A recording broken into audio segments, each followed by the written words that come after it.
तो last video में हमने रिफ्लेक्शन को समझ लिया था। रिफ्लेक्शन के साथ साथ प्लेन मिरर की भी कुछ चीजें समझ लेते हैं कि हाँ, मिरर से जितने डिस्टेंस पर ऑब्जेक्ट रखा होता है उतनी ही डिस्टेंस पे अंदर आपकी इमेज बनती है।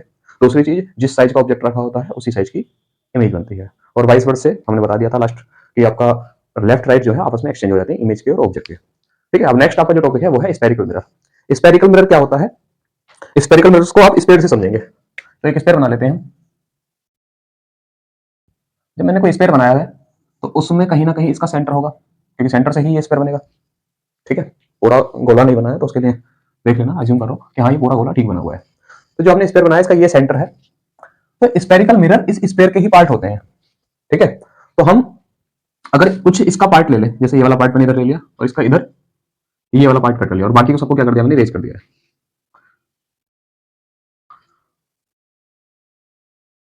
अब इससे हम दो टाइप के मिरर बना सकते हैं। मुझे क्या करना है, एक लाइन खींचनी है जो इसको, इस मिरर को कट करती हुई और इस सेंटर पॉइंट को कट करते हुए आगे बढ़े। तो एक ऐसी लाइन मैंने खींची है यहां से लेके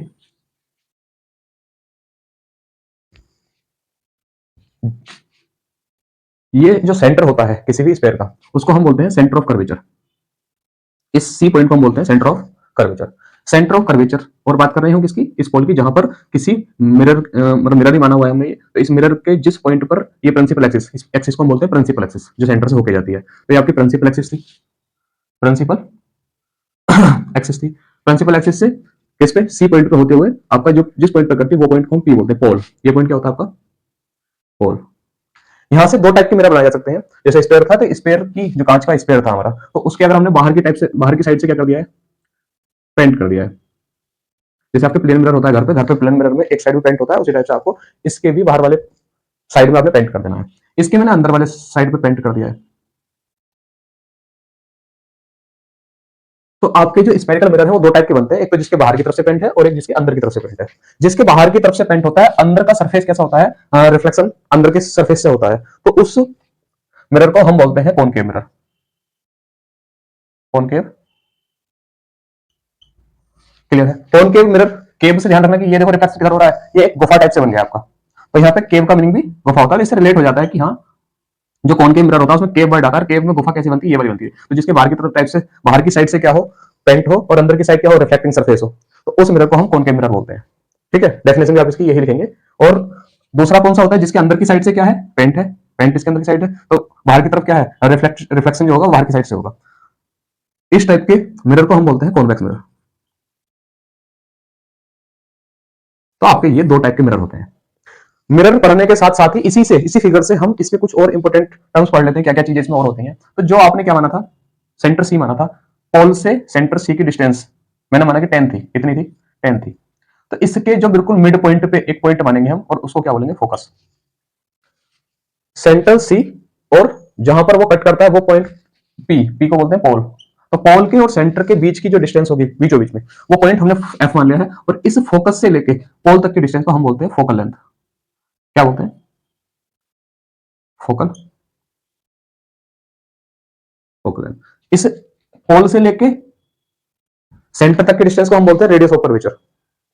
तो सेंटर का रेडियस ऑफ कर्वेचर हो गया आपका, ये आपका फोकल लेंथ हो गया है। ये पॉइंट जो है ये आपका पोल है, और यहाँ जो पॉइंट है इसको हम M1 से M2 जितने साइज का हमने क्या लिया है, मिरर लिया है, इसको हम अपर्चर बोलते हैं। ठीक है, तो ये सारी चीज आपको इसमें पता होनी चाहिए, क्या क्या इसमें गिवन है। ठीक है, इसी टाइप से इसका भी सेंटर क्या होगा, सेंटर तो इसका भी सेम होगा, क्योंकि सेम ही स्पेरियल जो सेम आपका स्पेयर था उसी स्पेयर से आपका ये वाला भी मिरर बना हुआ है। तो इसका सेंटर भी क्या होगा, यही होगा। तो सेंटर इसका सेम है बेटा, इसके सेंटर के और इसके मिड में जो होगा वो क्या होगा, वो फोकस होगा। अगर आप पता करना चाहें कि ये फोकस कितना है, तो जो सेंटर था, सेंटर की डिस्टेंस ये थी यहां से यहां तक की, इसमें क्या थी सेंटर की डिस्टेंस, यहां से यहां तक की थी। क्लियर है?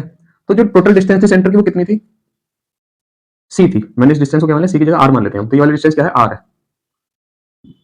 आर क्या, रेडियस ही होती है सेंटर की। तो रेडियस को अगर हम 2 से डिवाइड कर दें तो आपका क्या मिल जाएगा, फोकस। अगर हम इस पूरी लेंथ को हाफ कर दें तो आपको जो मिलेगा वही क्या है, फोकस। तो ये फोकस, फोकस मिल जाता है इसका। फोकस तक सभी को क्लियर होगा कि फोकस हमें कैसे मिलता है। तो वो रेडियस को हाफ करने के बाद हमें फोकस मिलता है। तो रेडियस को डिवाइड करा किससे, 2 से, तो आपको क्या मिल गया, फोकस मिल गया। यहां तक अच्छे से आपको क्लियर हो गया होगा। इसके भी यहाँ पे अगर हम कॉनकेव मिरर और कॉन्वेक्स मिरर को और आगे समझें तो इसमें कुछ टॉपिक आपके और ऐड होंगे, क्योंकि इसमें हम क्या करते हैं, देखो लाइट सामने से रिफ्लेक्टिंग सरफेस पर लाइट डालते हैं। अब रिफ्लेक्टिंग सरफेस पर जब हम लाइट डालेंगे तो वो लाइट कैसे लाइट डालने पर कैसा रिएक्ट करेगी, कैसे रिफ्लेक्ट करेगी लाइट को। तो वो कुछ 4-5 रूल है, मतलब आपके 4 रूल है बेसिकली। तो उन 4 के 4 रूल्स को हम समझते हैं कि लाइट को जब हम सामने से डालते हैं तो वो कैसे रिफ्लेक्ट करती है। ठीक है, तो इसके कुछ फिगर बना लेते हैं हम और उससे हम इसको समझेंगे।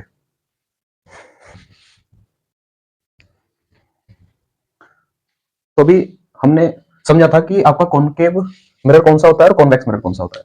कॉनकेव और कॉन्वेक्स मिरर की अगर आपको अच्छे से जानकारी हो गई है तो आपको पता है कि ये वाला मिरर आपका कौन सा है, ये मिरर आपका कॉनकेव है।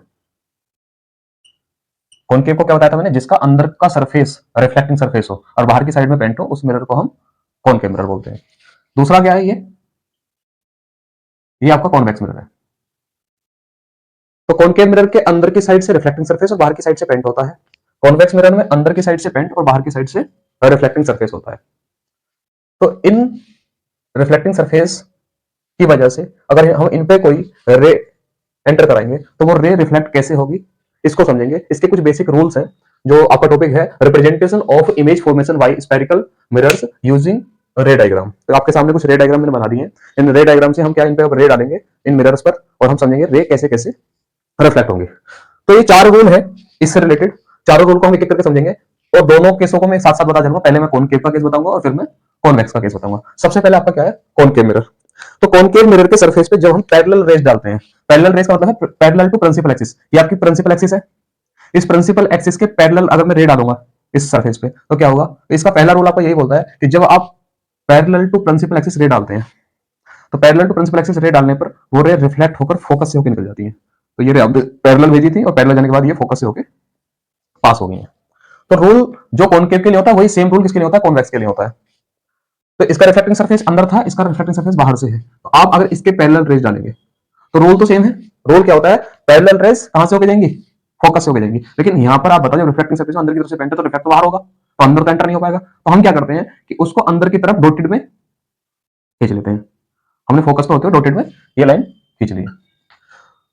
रूल आपका ये कहता है कि जब आपकी रेज पैरेलल आती है तो वो फोकस से होकर चली जाती है। यहां पर फोकस से होने का कोई चांस है नहीं क्योंकि यहां पर अंदर की तरफ से पेंट है। साइड रे क्या होनी है, रिफ्लेक्ट होनी है। तो रे रिफ्लेक्ट क्या होगी, फोकस की तरफ डॉटेड में बढ़ेगी और डॉटेड में जो बढ़ रही है उसके जस्ट अपोजिट की साइड क्या हो जाएगी, रिफ्लेक्ट हो जाएगी। तो ये रे यहां आने के बाद अब इसी की साइड में आप मान सकते हो कि आपके हाथ में ये मार्कर है।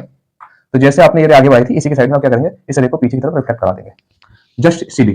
ठीक है, तो ये आपकी रे क्या हो गई है, जो रे पैरेलल आई थी वो रिफ्लेक्ट होकर इधर चली गई है। डॉटेड में अगर हम आगे बढ़ेंगे तो वो फोकस से होकर ही जा रही है क्योंकि यही रूल है आपका। जो rays parallel to principal axis आती हैं वो फोकस से होकर जाती हैं, वो फोकस से होकर जाती हैं। ये आपका कॉनकेव मिरर है। कॉनकेव मिरर में फोकस से वापस होकर जाएगी, उसका फोकस आगे की तरफ तो आगे बढ़ नहीं सकते, तो हम डॉटेड में आगे बढ़ा देते हैं। इतना आपको अच्छे से क्लियर हो गया होगा। तो पहला रूल आपको अच्छे से क्लियर होगा। आपका दूसरा रूल क्या है, दूसरा रूल जस्ट इसका अपोजिट है। जैसे मैंने बोला था पैरेलल रेज फोकस से होकर निकल जाती है, तो दूसरा रूल आपका ये कहता है जब कोई रे फोकस से होकर जाए, जब कोई रे कैसे जाए, फोकस से होकर जाए। तो देखो रे हमारी कहां से होकर गई है, फोकस से होकर गई। तो फोकस से होकर जाने वाली रे जब किस पे टकराती है, मिरर पर टकराती है। तो मिरर पर टकराने के बाद वो पैरेलल टू प्रिंसिपल एक्सिस चली जाती है। तो ये रे जब फोकस पे गई थी तो पैरेलल टू प्रिंसिपल एक्सिस हो गई। क्लियर है इतनी बात। अब दूसरा इस केस में क्या करेंगे, फोकस पे डायरेक्ट रे नहीं डाल सकते, तो डालेंगे तो हम फोकस पे, क्योंकि हम डाल किस पे रहे हैं, फोकस पे। तो फोकस पे आगे तो जाएगी नहीं, तो हमने डॉटेड में बढ़ा दिया आगे। क्लियर है। तो ये रे हमने किस पे डाली, फोकस पे डाली है। तो फोकस पे जाने वाली रे क्या हो जाती है, पैरेलल टू प्रिंसिपल एक्सिस। अब ये आगे तो बढ़नी है तो रिफ्लेक्शन कैसा होगा, रिफ्लेक्शन इसका पैरेलल टू प्रिंसिपल एक्सिस इस टाइप से आपका हो जाएगा। तो पहला रूल आपको तो क्या था, जब ray parallel to principal axis आती है तो फोकस से होकर निकल जाती है, पैरेलल टू प्रिंसिपल एक्सिस आती है तो फोकस से होकर चली जाती है। अब यहां जा नहीं सकती है तो क्या हो गई है, वापस हो गई है। किसको सेंटर मान के, फोकस को, फोकस के ही बिल्कुल सीधी लाइन खींची फोकस से होते हुए। ठीक है, तो वो हमने इधर रिफ्लेक्ट कर दी है। इसी टाइप से जब रे कैसे आती है, फोकस से होकर आती है तो वो पैरेलल टू प्रिंसिपल एक्सिस हो जाती है। जब रे कहां से आ रही है, फोकस से आ रही है, फोकस पे होते हुए जाने की कोशिश कर रही थी तो वो कहां गई है, पैरेलल टू प्रिंसिपल एक्सिस हो गई है। तो ये दो रूल आपके क्लियर हो गए। तीसरा रूल क्या है, तीसरा रूल है सेंटर के लिए। देखो यहाँ पे रे आपने पैरेलल डाली थी, यहाँ रे फोकस पे होकर डाली थी। तो आप याद रखना रे कैसी थी, यहाँ पे ये पैरेलल रे थी। ये रे कहां जा रही थी, सबसे पहले ये फोकस पे जा रही थी। अब ये वाली रे सीधा सेंटर पे जाएगी। ये वाली रे किस पे जाएगी, सेंटर पे। जब सेंटर पे रे आती है, जब रे कहां से आएगी आपकी, सेंटर से होके जाएगी। तो जब रे सेंटर पे होके जाती है तो सेंटर पे होके जाने वाली रे जैसे जाती है उसी सेम मार्ग में, सेम पाथ पर रिटर्न आ जाती है। तो ये रे जैसे गई थी टकराकर वैसे ही वापस हो गई है। क्लियर है। तो रे जैसे जाती है सेंटर पे वैसे ही टकरा के वापस जाती है। ये सेम रूल यहां पर भी अप्लाई होगा आपका। रे हम कहां, देखो यहां से रे डालेंगे और फोकस पे, अब इससे आगे तो बढ़ नहीं सकते, हम इसको रोटेट में बढ़ाएंगे सेंटर तक। हमने सेंटर तक इसको रोटेट बढ़ाया, और ये रे सेंटर पे जाने वाली थी तो रिफ्लेक्टिंग सरफेस पे टकराने के बाद क्या होगी, वापस सेम मीडियम में। तो ये ऐसे जाने वाली थी और यहाँ टकराने के बाद एक्चुअल में तो रिटर्न हो जाती है, और डॉटेड में हम इसको सेंटर पे पहुंचा भी सकते हैं। तो ये वाला रूल आपको क्लियर होगा, थर्ड रूल। तो पहला रूल किसका था, पैरेलल, जब पैरेलल जाती है रे। दूसरा रूल किसका था, जब फोकस से जाती है। तीसरा रूल किसका है, जब सेंटर से जाती है तो सेम पाथ पर वापस आ जाती है। अब फोर्थ रूल आपका क्या है, फोर्थ रूल है पी का। किसका रूल है फोर्थ रूल, पी का। पी का रूल क्या मतलब, पोल का। यहाँ पे आपको क्या बना दिया हमने, पोल। तो चार ही रूल पढ़ने, पहला रूल किसका है, पैरेलल। दूसरा रूल फोकस, पहला rule parallel to principal axis, दूसरा रूल फोकस वाला, तीसरा रूल आपका किसका है, सेंटर वाला, और फोर्थ रूल है आपका सीधा पोल पर। तो जब हम रेस को पोल पे भेजें, तो यहाँ रे आपकी किस पे गई है, पोल पे गई है। और पोल पे जाने के बाद तो आपने जैसे अभी लास्ट क्लास के स्टार्टिंग में पढ़ा था कि हाँ, ये अगर आपका नॉर्मल है और इस सरफेस पे कोई रे आती है तो ये एंगल क्या होता है, आई। टकराने के बाद जब चली जाती है तो एंगल क्या होता है आपका आर, और आई आर क्या होते हैं, सेम होते हैं। और जो बीच में है वो क्या आपका नॉर्मल है। इस वाले केस में जो आपका प्रिंसिपल एक्सिस था, ये प्रिंसिपल एक्सिस था, ये नॉर्मल का काम करेगा। और जब ये नॉर्मल है तो जिस एंगल से रे जाएगी वो एंगल क्या है, आई। और टकराने के बाद जिस एंगल से रे आएगी वो एंगल क्या है, आर। और यहाँ पे आई इक्वल क्या होंगे, आपका एंगल आई इक्वल होगा एंगल आर के। तो इतनी बात यहाँ पे समझ लेना था।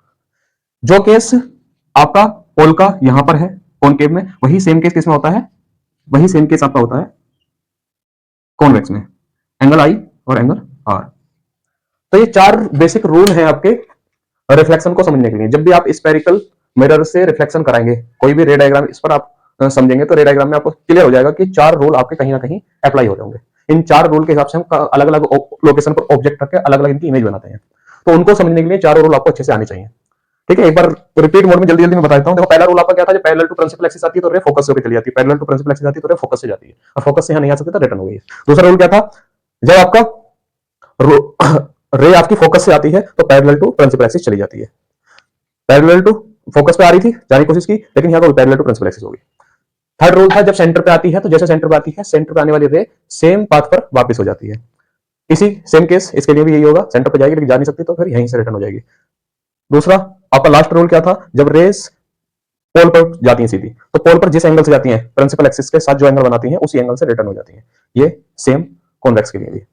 अच्छे से ये सारे रूल आपको क्लियर होंगे। इनके बिहाफ पर, इनके हेल्प से हम क्या करेंगे, अलग अलग लोकेशन पर ऑब्जेक्ट को रखे अलग अलग इमेज कहां कहां बनेंगी वो चीज समझेंगे। ठीक है, तो इतना आप स्क्रीनशॉट ले सकते हैं या नोट कर सकते हैं।